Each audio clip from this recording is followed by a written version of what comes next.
ፊልሙ ሳያካ በተባለች በአንዲት ወጣት ሴት ልጅ ላይ የሚያጠነጥን ፊልም ሲሆን ሳያካም ህይወት ለሷ መጥፎውን እንጂ ጥሩን ታመጣልኛለች ብላ ማሰብ አቁማለች። ምድር ላይ የሚገኙትንም ሰዎችም እድለኛና እድለኛ ያልሆኑ ብላም ትከፋፍላቸዋለች።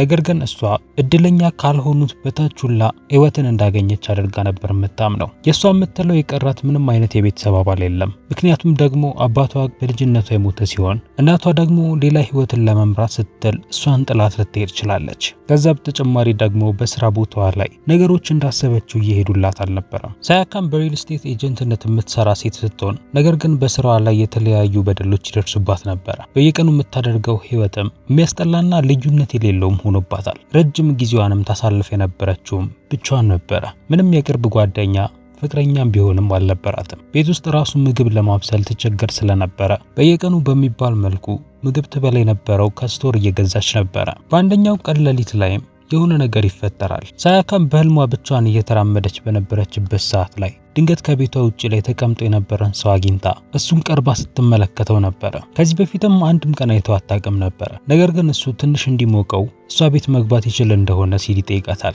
እሷም እንዲገባም ትፈቅድለታለች። እሱ ምንም ባያረግላትም ነገር ግን የእሱ በቤቷ ውስጥ መገኘት የሆነ ደስታን ይፈጥርላታል። ቢሆንም ግን ህልም ነበረ። ይሁን እንጂ በነጋታው ስትነሳ ግን ነገሮች በሙሉ ግራ ያጋቧታል። ሳያካም በትላንትናው ዕለት በህልሟ ስትመለከተው የነበረው ሰው አሁንም በቤቷ ውስጥ እንዳለ ትገነዘባለች። ብቻ ሳይሆን ቤቷ ውስጥ እንዲገባ የሚፈቀደችለት እሷ ነበረች። እሱም የሚበሉትን ቁርስ እያዘጋጀም ሰላም ይላታል። ከረጅም ጊዜ በኋላም ሳያካ ቤት ውስጥ የተዘጋጀ ምግብን ተመግባ ልትወጣ ነው። ስትቀምሰውም በደንብ ይጣፍጥ ነበረ። በዛች አጭር ጊዜ ውስጥ የሚያገኘችው ደስታም በረጅም ጊዜ ውስጥ ካገኘችው ደስታም ይበልጥ ነበረ። ከዚህም ሰላማዊ ሁኔታም በኋላም ህይወቷን መቀየር ይጀምራል። የሱ በሷ ቤት ውስጥ መገኘትም የሆነ ደስታን ፈጥሮላት ስለነበረም ሳያካ እዛው እንዲቆይ ትፈቅድለታለች። ከዚያም እርስ በርስ የሚተዋወቁና ያም ሰው ስሙ ኢትሱኬ እንደሆነ በመናገር ይተዋወቃታል። በዚህ መልኩም የሁለቱ ኑሮም እዚህ ጋር ይጀምራል። በመጀመሪያዋ እይታዋም እንደተመለከተችው ኢትሱኬ መልኩ የሚያምር አይነት ሰው ከመሆኑ በተጨማሪ በምግብ ማብሰል ላይ ጥሩ የሚባል ሙያ ነበረው። ከዛ በተጨማሪም በጓሮዋ ውስጥ ይገኙ የነበሩ የተለያዩ እጽዋቶችን መንከባከብ ይችል ነበረ። እናም እያንዳንዳቸውም ስማቸው ምን እንደሆነም በደንብ አድርጎ ያውቅ ነበረ። ልደቷም ኦገስት 15 መሆኑን ከነገረችው በኋላ ምናልባት ልደቷ እስከሚደርስበት ዕለት 6 ወር ያክል እሷ ጋር መቆየት እንደሚችል ይጠይቃታል። ሳያካም እንደዛ ብዙ ችግር አልነበረባትም። ስለዚህም እስከፈለገው ድረስ ጊዜ መቆየት እንደሚችል ትነግረዋለች። አብረው መኖር ከጀመሩም በኋላ ኢትሱኬ በየቀኑ በሚባል መልኩ አሪፍ ምግቦችን ለሷ መስራት ይጀምራል። ከመሄዷ በፊትም ምሳዋንም ያስርላት ይጀምራል። በሱ ምክንያትም ሳያካ ጥሩ ስሜት እየተሰማት ይመጣል። ቀጣዮቹን ቀናትም በናፍቆት መጠበቅም ትጀምራለች። መጀመሪያም ሐሳባቸው አብሮ ለመኖር ብቻ ቢሆንም ነገር ግን በየቀኑ ቅርርባቸው በጣም እየጠነከረ ይመጣል። ኢትሱኬም በአንድ ስቶር ተቀጥሮ የሚሰራ ሰራተኛ ሲሆን ብዙ ጊዜም በሌሊት ፈረቃው ነበር የሚገባው። ስለዚህም በቻለው አቅም ጠዋት ላይ ቤት ለመገኘትና ለሷ ምግብ ለመስራት የሚጥር ነበረ። አንድ ቀን ሳያካ በስራ ቦታዋ ላይ አንድ ችግር ውስጥ ገባለች። ለዚህም ስራዋም አለቃዋ ይቆጣታል። ስለዚህ ወደ ቤት ስትመለስ በጥሩ ስሜት አልነበረም የተመለሰች። ቢሆንም ኢትሱኬ ግን ወደ እሷ ጋር በመቅረብ የተሰማትን ነገር በሙሉ ችላ እንድትለው ይነግራታል። ይህም እነዛ ስሜቶቿም ቀለል እንዲሏት ነበር ያደረገው። ቀናቶችም ማለፍ ሲጀምሩም እነሱም ጥሩ ህይወት መምራታቸውን ቀጥለዋል። ልክ የበዓል ሰሞን እንደደረሰም ኢትሱኬ ለሳያካ ልክ እንደሱ ያለ ሳይክልን ይገዛላታል። ይህንንም ተጠቅመውም አንዳንድ ቀን አብረው እንዲወጡም ነበር ሀሳቡ። በዚያም እየወጡም አሪፍ ጊዜንም ማሳለፍ ይጀምራሉ።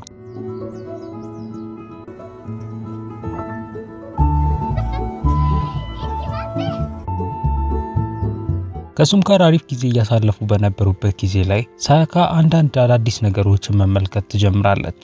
ይህም ኢትሱኬ አንዳንድ ውድ የሚባሉ እቃዎች ነበሩት። እንደተመለከተችው ከሆነም በሱ ደሞዝ የማይገዙ አይነት እቃዎች ይመስላሉ። ቢሆንም ብዙ ጥያቄዎችን ላለመጠየቅና እሱን ላለመረበሽ ትወስናለች። ምክንያቱም ያለፈ ታሪኩንና ከየት እንኳን እንደመጣ የምታውቀው ነገር አልነበረም። ነገር ግን የምታውቀው አንድ ነገር እጽዋቶችንና ፎቶ ማንሳት እንደሚወድ ነበረ።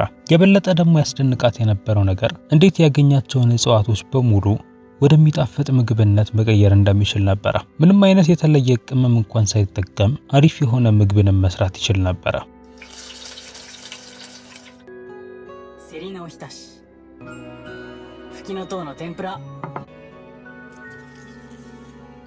ሳያካም እሱን ከማሞገስ ውጪ ምንም የምታደርገው ነገር አልነበረም። እናም ከሷ አጠገብ መሆን ራሱ ትልቅ የደስታ ስሜት እየፈጠረባት መሄዱን ቀጥሏል። በተመሳሳይ ጊዜ በስራ ቦታው ላይ ደግሞ ታካዛዋ የሚባል አንድ ሰው ነበረ።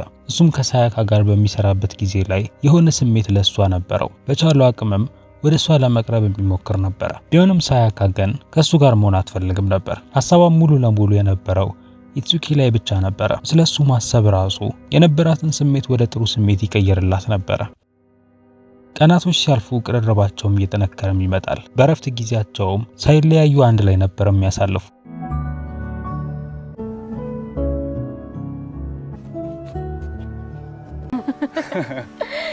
ብዙ ጊዜያቸውን አንድ ላይ በሳይክላቸው በመውጣትና የተለያዩ አዳዲስ እጽዋቶችን በመፈለግ ነበር የሚያሳልፉ። ምንም እንኳን የሚያደርጉት ነገሮች በሙሉ ትናንሽ ነገሮች ቢመስሉም፣ ነገር ግን ለሳያካ ከኢትሱኪ ጋር እስካለች ጊዜ ድረስ ሁሉም ነገር የሚያስደስታት ነበረ። አንድ ቀን ወደ አንድ በአበባ ወደ ተሞላ ሜዳ ያመራሉ። እዛም በነበሩበት ሰዓት ላይም ኢትሱኪ የአበባ አክሊልን ሰርቶ ያደርግላታል። ከዚያም ማስታወሻ የሚሆናትንም አሪፍ ፎቶንም ያነሳታል።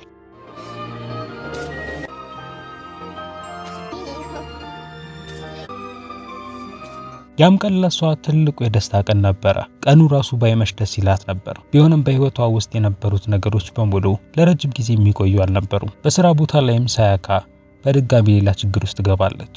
አንደኛውን ደንበኛም ያልሆነ ጥያቄ ይጠይቃል። እሷም ያንን ማድረግ እንደማትችል ከነገረችው በኋላ ያ ደንበኛ ታሪኩን አጣሞ በመቀየር ላለቃዋ ሄዶ ይከሳታል። ምንም እንኳን ያጠፋችው ምንም አይነት ጥፋት ባይኖርም፣ ነገር ግን ሁሉንም ወቀሳዎች በሙሉ ትቀበላለች። ከዚህም በኋላም ጥሩ ሁኔታ ላይ እንዳልሆነች ስለተሰማት ራሷን በሁሉም መንገድ ለማሳደግ ትወስናለች። ከዚያም ከስራ በኋላም ወደ አንድ የመጽሐፍት መደብር በመግባት ስለ እጽዋት የሚያብራራን አንድ መጽሐፍን ትገዛለች። ስለ እጽዋቶቹም በመማር ከኢትሱኪ ጋር ተመሳሳይ የሆነ እውቀት እንዲኖራትም ነበር እቅዷ። ቀጣዩ ቀን የረፍት ቀናቸውም ስለነበረ ኢትሱኪ ወደ አንድ ሐይቅ ይወስዳታል። እዛም በመንገዳቸው ላይ ያገኟቸው የነበሩትን የተለያዩ እጽዋቶችን የሚያነሱ ነበረ። ነገር ግን በዚህን መሃል ላይ ሳያካ ድንገት ያንሸራትታታል። ከባድ ጉዳትም ሳይደርስባት በፊት ኢትሱኪ ያነሳታል። ከዚያም ግን መሐረቡን በሚሰጣት ሰዓት ላይ አንድ ያልታሰበ ነገር ይፈጠራል። ምክንያቱም ውድ የሆነና ብራንድ ያለው መሐረብ ነበረ። በዚህም ጊዜ ዝም ብሎ ከማለፍ ይልቅ መጠየቅን ትመርጣለች። ኢትሱኪም ከስራ አጋሩ እንዳገኘው ይናገራል። ቢሆንም ሳያካ ግን ሙሉ ለሙሉ አላመነችውም።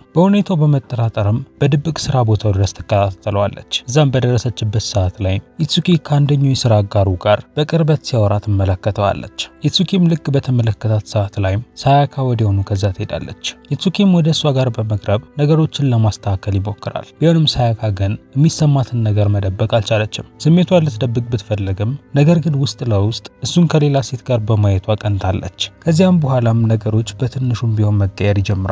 ሳያካን ብዙ ጊዜዋን ከስራ አጋሮቿ ጋር ማሳለፍና ከስራም በምትወጣበት ጊዜ ላይ ደግሞ ከታካዛዋ ጋርም አንድ ላይ ወደ ቤቷ መሄድ ትጀምራለች። ከኢትሱኪ ጋርም አንድ ላይ ወደ ቤት መመለስም ትታለች። ሳያካም ወደ ቤቷ በደረሰችበት ሰዓት ላይ ነገሮችን ለማጥራት ትወስናለች። በሁለቱ መካከል የነበረው ንግግርም ወደ ጭቅጭቅም ይቀየራል። በዚህን መሃል ላይም ድንገት ትክክለኛ ስሜቷን ትነግረዋለች። ይህም እንደወደደችው ነበረ። በሚያስገርም መልኩ ኢትሱኪ እሱም ለሷ ተመሳሳይ የሆነ ስሜት ነበር የነበረው። በዚህም ምክንያትም ሁለቱ የፍቅር ህይወትን ለመጀመር ይወስናሉ። ከዚያ ጊዜ ጀምሮ ህይወታቸው በፊት ከነበረው በላይ እያማረ መምጣት ይጀምራል።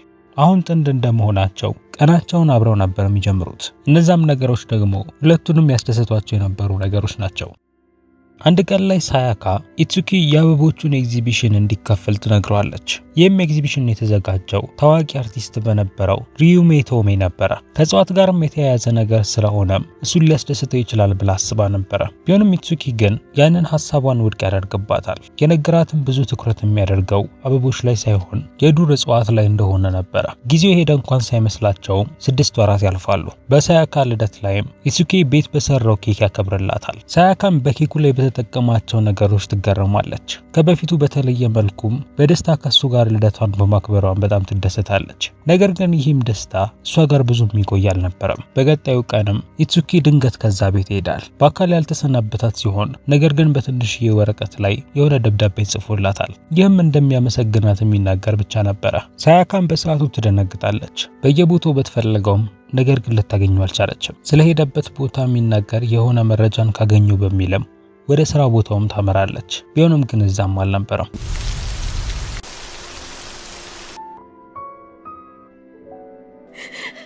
ኢትሱኪም ከሄደም በኋላ ህይወቷ ከዚህ በፊት እንደነበረው በብቸኝነት የተሞላ መሆኑ ይቀጥላል። ብቸኝነቷ ይቀጥላል። የጠፋው ባዶነቷ ይመለሳል። ከዚያም ከሱፐርማርኬት የሚገዙ ምግቦችን መብላትና መቆዘምም ትጀምራለች።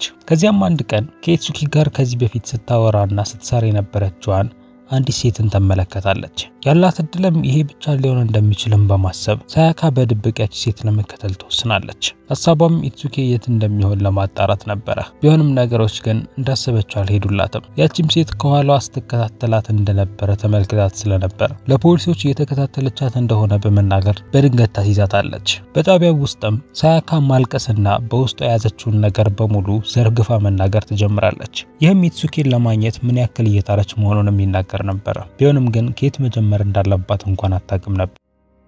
ድንገትም በዛን ሰዓት ላይ ኖሪኮ የተባለችው እናቷ እሷን ለማግኘት ትመጣለች። ከዚያም ቤት ይዛት ከመጣች በኋላም ኖሪኮ ልጇ በነበረችበት ሁኔታ አዝናላት ነበረ። ሳያካም ብቻዋን እየኖረች መሆኑንና ብዙ እንደማትበላ እንዲሁም ነገሮችን በሙሉ ብቻዋን እየተፋለመች መሆኑን ትመለከትና ታዝንላታለች። ቢሆንም ሳያካ ግን ደህና እንደሆነች ብቻ ነበር የምትናገር የነበረው። እናቷ ላይም ሌላ ጫና መፍጠርም ስላልፈለገች ሁሉንም ነገሮች መቋቋም እንደምትችል ደጋግማ ትነግራታለች። ቢሆንም ግን ሁለቱ በቅርብ አንድ ላይ ያወሩና የእናትና የልጅ ግንኙነታቸውን የበለጠ ያጠናክራሉ። ከእናቷ ጋርም ከተገናኘች በኋላም ሳያካ ያለፈውን ነገር በመተው ወደፊት ለመጓዝ ትወስናለች። ኢትሱኪ ምናልባት ድጋሚ አይመለስም የሚለውን ከባድ የሆነ ሀሳብንም ለመቀበል ትወስናለች። ይሁን እንጂ ረጅም ጊዜያት እንኳን እያለፉ ቢሆንም ስለሱ የነበረው ስሜቷ ግን አሁንም ነበረ። ከዚያም ግን በመሃል ከታካዛዋ ጋር የነበራት ግንኙነት እየጠናከረ ይመጣል። ብዙ ጊዜያቸውንም አንድ ላይ ማሳለፍ ይጀምሩና እሱም ስለሷ መጨነቅ ይጀምራል። ቢሆንም ሳያካ ግን ለሱ የሚገባውን ስሜት ልታሳየው አልቻለችም። ከዚያም በመጨረሻም ልቧ አሁንም ኢትሱኪ ጋር እንዳለ ተነግሯለች። እሱም በመጠበቅ ጊዜ ከማቃጠል ይልቅም ህይወቷን በቻለችው አቅም ለመቀጠል ትወስናለች። ይህንንም ታረግ የነበረችውም ከሱ ጋር አንድ ላይ በመሄድ የጎበኟቸውን ቦታዎችና እጽዋቶቹ ላይም እንደዛው ጊዜ በማሳለፍ ነበረ። ልክ እንደሱም እጽዋቶቹን እየሰበሰበች ይሰራላት የነበረውን አይነት ምግቦችንም መስራት ትጀምራለች። በትንሽም ቢሆንም ራሷን ምግብ መስራት ላይም እያሻሻለች መምጣት ትጀምራለች። ምንም እንኳን ትውስታዎቿ የሚጎዷት ቢሆኑም ነገር ግን በእነዛ ጊዜያት ላይ አግኝታቸው የነበሩትን ደስታዎች በቻለችው አቅም በመድገም ራሷን ለማስደሰት ትሞክራለች። በዚህ መልኩም 1 ዓመት ያልፋል። በልደቷ ቀን ላይም አንድ ያልተጠበቀ ነገር ይደርሳታል። ሳያካም ያ ነገር የተላከላት ከኢትሱኪ ነበረ። በውስጡም ስለ ዱር እጽዋት ያብራራ የነበረ ትልቅ መጽሐፍ ነበር የነበረው። ሲገለጥም ይህ መጽሐፍ የራሱ የኢትሱኪ ነበረ። ስትመኘውም የነበረው ነገር ይህን ነበረ። በተላከላት መልእክት ላይ የሚገኘው አድራሻ ኢትሱኪ ፕሬስ ኮንፈረንስ ሊያደርግበት ያለበት የአንድ ሆቴል አድራሻ ነበረ። እሷም ጊዜ ሳታባክንም ወደዛ ሆቴል ለመሄድ ትወስናለች። ብዙ ሰዎች በነበሩበት ቦታም አልፋ ከገባች በኋላ በድጋሚ ትመለከቷለች። በዝግጅቱ ላይም የሚያስደነግጣት አንድ እውነት ይነገራል። ይህም ኢትሱኪ በእርግጥ የሩሜ ቶሜ ልጅ መሆኑን ነበረ። ከዚህ በፊትም የአበቦቹን ኤግዚቢሽን አዘጋጅቶ የነበረው ሰው ይህ አርቲስት ነበረ። በዛም ሰዓት ላይም ሳያካም ሁሉንም መረዳት ትጀምራለች። ያኔም የአበቦቹን ኤግዚቢሽን ወረቀትን በሰጠችው ሰዓት ላይ ለምን ሊሄድ እንዳልፈለገም ትገነዘባለች።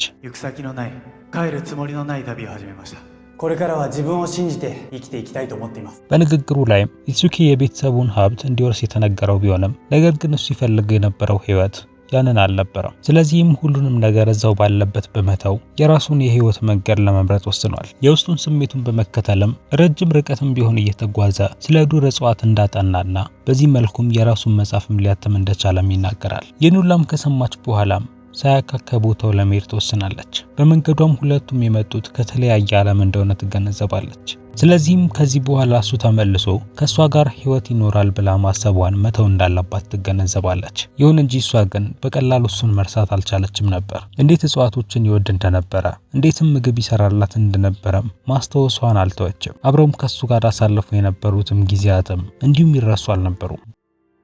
ቢሆንም በምትመለስበት ሰዓት ላይ ግን አንድ ያልጠበቀችው ነገር ይፈጠራል። በቤቷ በር ላይም ሆኖ እየጠበቃት የነበረው ኢትሱኪ ነበረ። ልክ በመጀመሪያው ቀን እንደተገናኙት ሁሉም በድጋሚ አሁን ላይ ያገኛታል። በዚህ ጊዜ ግን ሁሉንም ነገር ይነግራታል። የሄደውም የራሱን የህይወት መንገድ ለማግኘት እንደሆነና ከሳያካ ጋር መኖር በጀመረበት ጊዜ ላይ ግማሽ የጠፋውን ማንነቱን እንዳገኘ እንደተሰማው ይናገራል። ቢሆንም በመጨረሻ ግን የቀረችውን ማንነቱን ደግሞ በራሱ ፈልጎ ማግኘት እንዳለበት ተረድቷል። አሁን ያንን ከፈጸመ በኋላም ሊመለስ ችሏል። ህይወቱንም ሞልቶለት ወደ ነበረው ሰው ለመመለስ በመረጠበት ሰዓት ላይ የመረጠው ሳያካን ነበረ። በመጨረሻም ኢትሱኪ እንድታገባው ይጠይቃትና አንድ ላይ ይጋባሉ። ከዛ ጊዜም በኋላም ሳያካ ወደ ቀድሞ ስራዋ ትመለሳለች። ሱኬ በሌላ በኩል ወደ እጽዋትና ወደ ፎቶግራፍ ስራው ይመለሳል። አንድ ላይም ህይወታቸውን በመብላት ይፈልጉት የነበረውን ደስታም ያገኛሉ። ፊልሙም ልክ እዚህ ጋር ያበቃል። ከተመቻችሁ ላይክ እና ቻናሉን ደግሞ ሰብስክራይብ ማድረጋችሁ እንዳትረሱ። በሌላ ቪዲዮ እስከምንገናኝ ድረስ ግን ቻው።